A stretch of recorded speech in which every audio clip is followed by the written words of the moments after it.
केजरीवाल के शीश महल पर सीएम रेखा गुप्ता का बड़ा एक्शन। भव्य स्टेट गेस्ट हाउस में तब्दील होगा शीश महल, रुकेंगे वीवीआईपी मेहमान। शीश महल में बनेगा अत्याधुनिक कल्चरल सेंटर, आम जनता की भी होगी एंट्री। दिल्ली के पूर्व मुख्यमंत्री अरविंद केजरीवाल के शीश महल पर अब सीएम रेखा गुप्ता ने बड़ा फैसला लिया है। शीश महल को मौजूदा रेखा गुप्ता सरकार अत्याधुनिक कल्चरल सेंटर में बदलने जा रही है। ये बड़ी खबर है। यहाँ पर देश विदेश से आए वीवीआईपी मेहमान जो हैं वो ठहरेंगे। और आपको मैं जानकारी दे दूं कि केजरीवाल के दिल्ली में मुख्यमंत्री रहते हुए सरकारी आवास को शीश महल में तब्दील कर दिया गया था। बीजेपी इसे शीश महल कहती थी क्योंकि केजरीवाल ने इस पर 45 करोड़ रुपए खर्च किए थे। आलीशान सुविधाएं इसमें अपने लिए रखी थी और यही वजह है कि शीश महल ने काफी ज्यादा फजीहत अरविंद केजरीवाल की थी, काफी ज्यादा सुर्खियां बटोरी थी। दिल्ली की सियासत को कहीं ना कहीं बदलने में एक अहम रोल शीश महल ने अदा किया। लेकिन अब इस आवास को सरकारी मेहमानों को ठहरने के लिए इस्तेमाल किया जाएगा। देश विदेश से आने वाले सरकारी प्रतिनिधिमंडल, विशिष्ट अतिथि और उच्च स्तर के अधिकारियों को इसमें ठहराया जाएगा। सरकार इस आलीशान आवास को आधुनिक सुविधाओं से लैस बनाने जा रही है। ये बड़ी खबर है। और राजधानी होने के बावजूद अब तक दिल्ली में सरकार के पास अपना कोई भव्य गेस्ट हाउस नहीं था, जिसके कारण वीवीआईपी मेहमानों को अलग अलग जगहों पर ठहरना पड़ता था। अब रेखा गुप्ता सरकार का ये नया फैसला इसी कमी को दूर करेगा। अब देश विदेश से आने वाले सरकारी प्रतिनिधिमंडल हो या विशिष्ट अतिथि हो, उच्च स्तरीय अधिकारी हो, उन सब की मेजबानी इसी आधुनिक सुविधाओं से लैस शीश महल में की जाएगी। ये बड़ी जानकारी है। तो कुल मिलाकर शीश महल का किस तरीके से सदुपयोग किया जाए, जो अरविंद केजरीवाल ने अपने ऐशो आराम के लिए ये सरकारी आवास शीश महल में तब्दील किया था, इसमें करीब 50 करोड़ रुपए उन्होंने खर्च किए थे। आलीशान पर्दे, आलीशान टॉयलेट सीट और साथ ही साथ एसी से लेकर तमाम चीजें इसमें जो है वो आलीशान लगाई गई थी। और यही वजह है कि अरविंद केजरीवाल की खूब फजीहत इस मामले में हुई थी। लेकिन अब दिल्ली में रेखा गुप्ता सरकार है, बीजेपी की सरकार है, तो उन्होंने ये बड़ा कदम उठाया है। दिल्ली सरकार के प्रशासनिक कामकाज में भी कहीं ना कहीं इससे सहूलियत होगी कि वहां पर वीवीआईपी लोग ठहरेंगे। सिर्फ गेस्ट हाउस ही नहीं बल्कि इसे कला और संस्कृति के एक बड़े केंद्र के रूप में भी बदला जाएगा।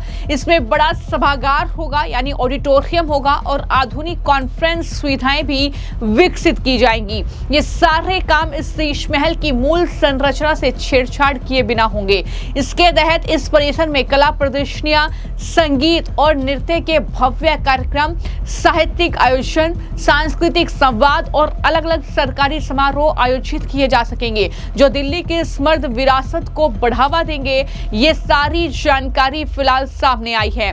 और खबर ये भी है कि इस शीश महल की जो मूल संरचना है उससे कोई भी छेड़खानी नहीं होगी। ये भी जानकारी मिली है।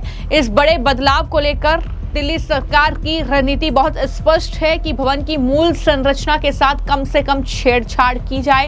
प्रशासन का मुख्य उद्देश्य इस आलीशान इमारत को बड़े पैमाने पर किसी भी तरह की तोड़फोड़ से बचाना है। बिना किसी भारी संरचनात्मक बदलाव के मौजूदा भवन को ही कुछ इस तरह से अनुकूलित किया जाएगा कि ये अपनी नई उपयोगिता यानी गेस्ट हाउस और कल्चरल सेंटर के ढांचे में पूरी तरीके से फिट बैठ सके। तो कहीं ना कहीं यही योजना दिल्ली में रेखा गुप्ता सरकार की है। और चूंकि ये एक उच्च सुरक्षा वाला स्टेट गेस्ट हाउस होगा, इसके लिए आवासीय और वीवीआईपी हिस्सों में आम लोगों की एंट्री पूरी तरीके से प्रतिबंधित रहेगी। हालांकि परिसर के जिस हिस्से को सांस्कृतिक गतिविधियों और मल्टीपर्पज ऑडिटोरियम के रूप में विकसित किया जा रहा है, वहां होने वाली कला प्रदर्शनियां, उसके लिए आम जनता की एंट्री होगी। ये भी जानकारी फिलहाल सामने आई है। तो कुल मिलाकर अरविंद केजरीवाल ने जिस सरकारी आवास का पूरी तरीके से दुरुपयोग किया, अपने ऐशो आराम पर कहीं ना कहीं ये पैसा खर्च किया, लेकिन दिल्ली में बीजेपी की सरकार आने के बाद अब उन्होंने कहीं ना कहीं इससे जो है वो भव्य गेस्ट हाउस में तब्दील करने का ये प्लान तैयार किया है और कल्चरल जो सेंटर है वो भी बनेगा जहां पर आम जनता की एंट्री भी हो पाएगी। तो इस तरीके से इस शीश महल का सदुपयोग करने जा रही है रेखा गुप्ता सरकार। देखना होगा कि कब तक ये बनकर तैयार होता है, कब तक जो है आम जनता उस जो सांस्कृतिक ऑडिटोरियम होगा एक तरीके से उसे देख पाएगी, ये कहीं ना कहीं अब देखना होगा।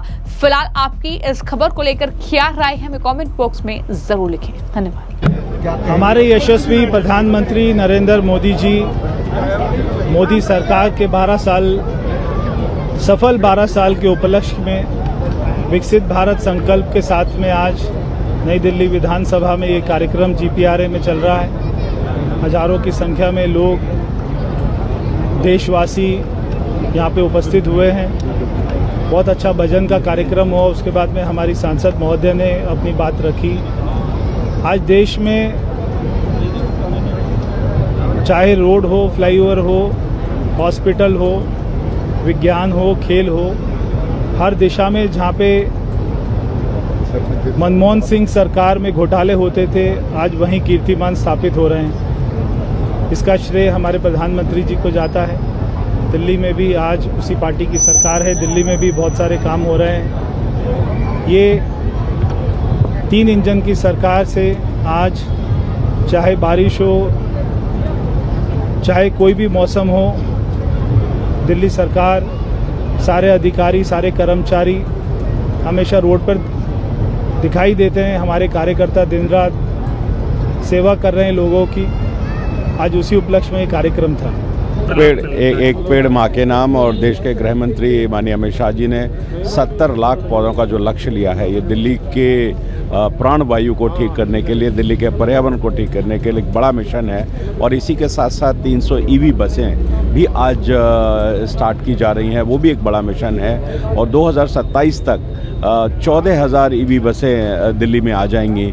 तो आप समझ सकते हैं कि पर्यावरण के लिए युद्ध स्तर पर दिल्ली के मुख्यमंत्री रेखा गुप्ता काम कर रही हैं और दिल्ली का पर्यावरण और दिल्ली के लोगों की जो प्राणवायु है, सांसें हैं, वो ज़रूर निश्चित रूप से ठीक होंगी। सर, मानसून शुरू हो चुका है, दिल्ली में दस्तक दे चुकी है, कितनी तैयार दिल्ली मानसून से लगा? देखिए, पूरी तरह से दिल्ली सरकार तैयार है। पूरी तरह डिसिल्टिंग के काम लगभग 95% पूरे हो चुके हैं और सब जगह युद्ध स्तर पर काम जारी है।